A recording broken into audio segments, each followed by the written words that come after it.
Hello, and welcome to the weekly sermon podcast with Reverend Marie Duquette. You can find the full live version service on YouTube's Be Ye Lifted.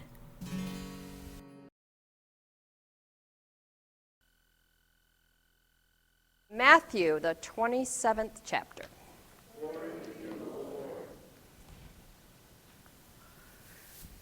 Now Jesus stood before the governor, and the governor questioned him, saying, "Are you the king of the Jews?" Jesus said, "You say so."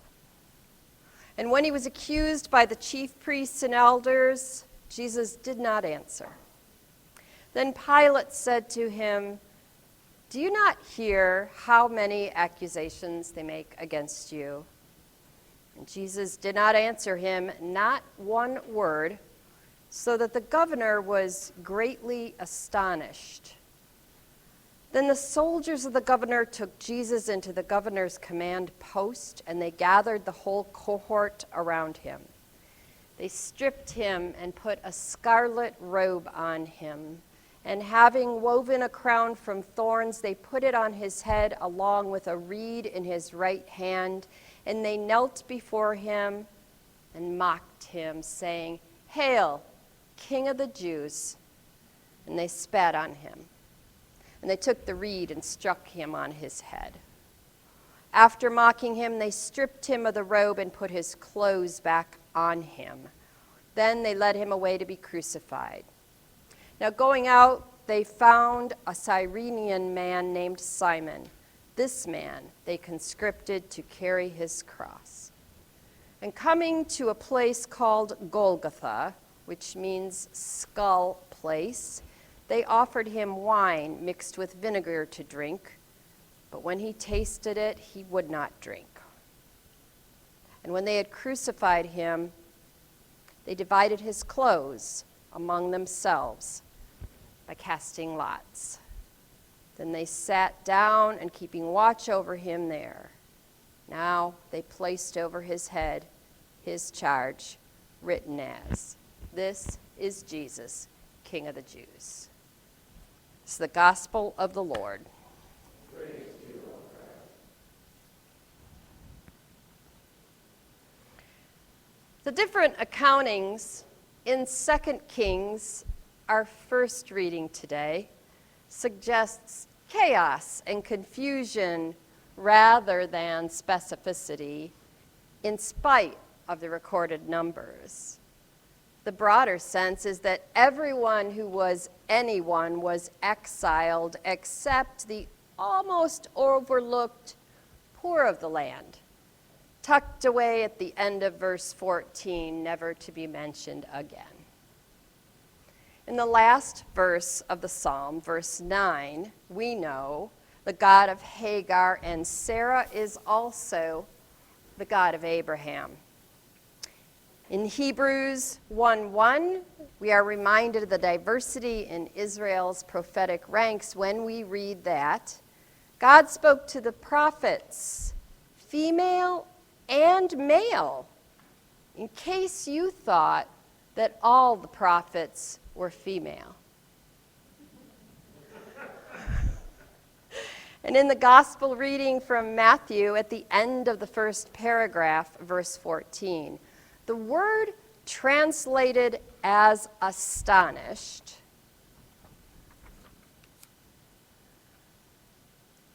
and he did not answer him, not one word, so that the governor was greatly astonished. Astonished is equally translated as impressed. That makes a difference in how you hear it, right? Jesus does not respond, not one word, to Pilate's question, despite Pilate having the power to cause and order Jesus to experience immeasurable pain. And Governor Pilate was greatly astonished or greatly impressed. And speaking of prophets and prophecies, in verse 35 of the gospel, the words translated as "they divided his clothes by casting lots" is word for word what was written more than 600 years earlier in Psalm 22:18, a psalm typically reserved for Good Friday. With these readings, we end our church year on this day known as Christ the King Sunday. The color is gold and white. The music invokes images of kings, crowns, and majesty. The readings consider kings who failed and one king who succeeded in ways we can barely begin to fully understand this side of paradise. Next week, we will begin to tell the story all over again, this time according to Matthew. During the past several weeks, we have heard numerous accounts of the rise and fall of Israel's monarchies. Monarchies are, of course, a human institution, and as so many human institutions, were doomed to fail, although some took their time doing so. So why keep using this kingdom language? Why celebrate Christ the King when king, in numerous accounts throughout the ages, equates to men driven by power, corruption, unchecked and unmedicated madness, narcissism even? Men who rarely served the people over whom they reigned and all too often exploited, unjustly imprisoned, or simply ignored them and their very real human needs they had because of no fault of their own. The short answer is because the concept of monarchies, kingdoms, and kingdoms give us language for God that is imperfect but familiar. If I say the word king to you with no other context, chances are a crown appears in your mind's eye, or a box of cereal with a cartoon king on the front. A cardboard crown one might get when ordering a hamburger that always ended up upside down on the back seat of the floor of the car. Or perhaps even two checkers perfectly stacked in a game once played with a grandparent. What we the people often miss, however, is that Jesus takes this familiar language and inverts its meaning. The reign of God and its majesty are quite different from the world's understanding of what it means to reign, to roll over, to be the top dog. Reverend Dr. William Barber, activist and co-director of the Poor People's Campaign, finds scriptural support for those on the margins leading social justice movements. Dr. Barber builds on Psalm 118 when he says, "The stone that the builders rejected has become the cornerstone. This is God's work, and it is marvelous in our eyes." The rejected lead the revival for love and justice. The cornerstone is that part of the foundation on which the whole building stands. And the psalmist says, speaking metaphorically of how we view human beings in society, that it is God's intent that the stones that were once seen as unfit to be part of the architecture, the stones that were once thrown away or kept in the quarry for their chips, have now been called to be the most important stones.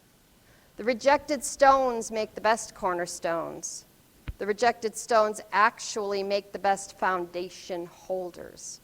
And whenever you see rejected stones becoming the focus of society, it is the Lord's doing.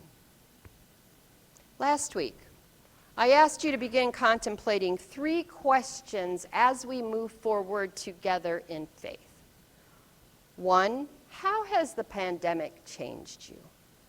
2, how has the pandemic changed the church or called the church to change? And 3, what has happened to you in the time we spent apart that you need to talk about in a community of belonging? A community that imperfectly strives to love and include those that society rejects, scorns, and persecutes. Did you receive a diagnosis that took your breath away? Do you need to talk about mental illness, your own or that of someone you love, but you are afraid you or they will be further stigmatized and upset if you talk about it? Did someone you love come out as trans or non-binary or afab? Are you confused about how you can best support them when the truth is you are still learning what these terms mean and they are still learning what it means that they own them? Does a younger person in your life now show a lack of interest in anything, as if they have no confidence in the future at all? Is your income or your retirement fund dwindling? Hit a nerve there, and you don't know how to fix it. Did you lose way too much money playing bingo on your cell phone, and you're ashamed to talk about it? Maybe you're overwhelmed with insurance claims and medical bills and children's schedules and a car that would be easier to donate to NPR than to continue repairing if only you could figure out how to shut off the radio so you quit hearing the advertisement for it. Also, an upcoming trip to see relatives when you would actually prefer to stay home. Have you become estranged from your son or your daughter, your mother, your father? Is your heart aching in the wake of their ongoing silence? Have you lost friends across the divide in this country? Do you miss them? Do you wonder how to love someone who you now realize has a worldview that is radically different than yours, and who in your eyes has voted for something that will hurt you and your loved ones? Are you terrified of giving COVID, even though it feels like yesterday's news, and also terrified of being alone as much as you have been in the last 2.5 years? And so you carefully step out, but are always relieved to return home. Do you still miss your beloved pet who died months ago, but it seems trivial to mention in light of all the other tragedies of late? Do you have no idea how to even broach these topics? If any of these questions resonated with you, stirred your heart, moved your soul, hear now the truth that sets you free. Jesus lived among the rejected. He ministered among the rejected. He died and was crucified as rejected, as somebody who was outside the political power structure. He was unable, or perhaps unwilling, to defend himself against the charges that resulted in his violent death, which he knew was coming. And this same Jesus, early Sunday morning while it was still dark, this same Jesus rose from the grave to be the king that led a resurrection movement, a revival of love, a revival of justice, a revival of mercy, a revival of grace that his most attentive and transformed followers have continued for more than 2,000 years. It is a revival that paved the way for us to say decidedly that love is love, for same-sex marriage to become legal in this country and 31 others, for this pastor's same-sex marriage to be blessed by this church on Sunday morning during a pandemic. It is a revival in which love for this beautiful planet has moved virtually all of the world's largest companies to respond to climate change with goals outlined now in annual sustainability reports so they can become accountable. More than 2,000 companies have set a science-based carbon target, and about 1/3 of Europe's largest public companies have pledged to reach net zero by 2050. It is a revival that has companies and houses of worship radically expanding diversity and inclusion efforts, committing funds to fight racial inequity, speaking out on societal issues they used to avoid, lighting a candle on the baptismal font in remembrance of our transgender siblings who have been victims of violence for trying to be who God made them to be. It's a revival in which Dr. William Barber picked up the mantle of Dr. Martin Luther King Jr. and moved the Poor People's Campaign, Dr. King's idea, forward. It is a revival in which women not only began to preach, but to become surgeons and speakers of the House and vice presidents and physicists and cement workers. It is a revival of love powered by a resurrection that made known the radical idea that it is life and not death that has the last word. And as we wrap up our year of listening to and reflecting upon the Reverend Dr. Wilda Gaffney's translations of Scripture, let us remember that this Hebrew scholar is a woman who descended from a people who were enslaved in this country not that long ago.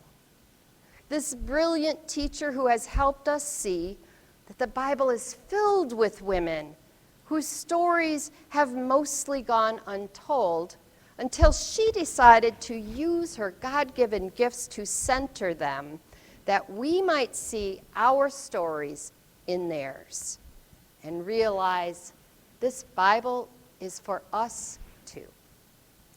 And God's story is in all of them. Given that, I close this last sermon of the church year with words Dr. Gaffney wrote specifically for this strange Sunday we know as Christ the King, and she calls Majesty of Christ. Listen to the words of Dr. Gaffney, this current day prophet. To the fallen Judean monarchy and their Babylonian colonizers and occupiers, Jesus says the poor of the land who were deemed not worth the labor to even deport are at the heart of the reign of God. The majesty of Christ is not found in treasures of temple or palace, burgled and broken apart, but in a crown of thorns beaten in by bullies and in his battered and denuded body. This human, mortal, woman-born Jesus is the glory and majesty of God. In the words of the Epistle to the Hebrews, the brilliance of God's glory and reproduction of God's very being. That humanness, shared with every girl and woman, every boy and man, every non-binary child and adult, is also the majesty of Christ and our own.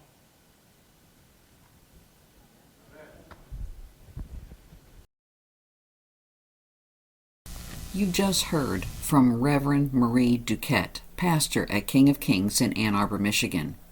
You can help support this ministry by texting your contribution to 833-950-1405.